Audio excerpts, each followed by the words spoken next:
Deneyimliyorum'dan herkese merhaba. Bu videoda 1 Şubat 2023'te tanıtılan ve mağazalarda yerini alan Samsung Galaxy S23'ün kutusunu açıp ilk izlenimlerimi paylaşacağım. Ayrıca 2 sene önce çıkan Galaxy S21 ile kısa bir boyut ve hız karşılaştırması da yapacağım. Hadi başlayalım.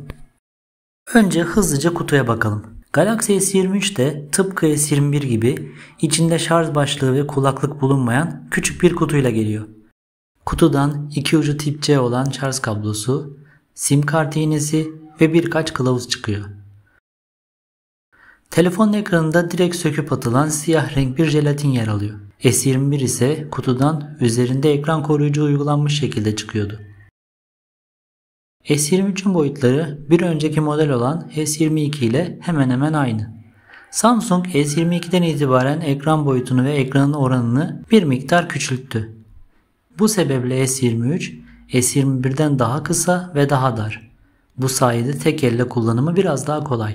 S23'ün gövdesi alüminyum çerçeve ile sarılmış. S21'de ise metal kullanılmış. Telefonların çerçevesindeki en hissedilir fark ise S21'in yuvarlatılmış kenarlarına karşılık S23'te daha köşeli bir tasarıma geçilmiş olması. S21'deki yuvarlatılmış kenarlar sayesinde S21'i elde tutmak daha rahat açıkçası. İki telefon arasındaki en önemli tasarım farkı telefonların arka kısımlarında karşımıza çıkıyor. S21 ve S22'de kullanılan kameraların etrafındaki metal ada tasarımından S23'te vazgeçilmiş ve kamera kısmının görünümü sadeleştirilmiş. S21'de ise hem kameraları hasara karşı koruyan hem de telefonu diğer telefonlardan, özellikle de A serisinden farklı gösteren kendine özgü bir tasarım var.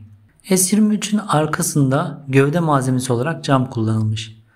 Bu camın mat bir kaplamaya sahip olması hem daha şık bir görüntü katıyor hem de parmak izi ve kirlerin daha az gözükmesini sağlıyor.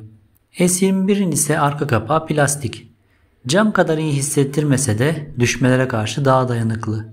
Tabi gövde malzemesindeki tüm bu farklar kılıfla kullanımda anlamını yitiriyorlar. Son olarak S23, S21 ve Huawei P30 ile yaptığım basit bir uygulama açılış hızı testine göz atalım.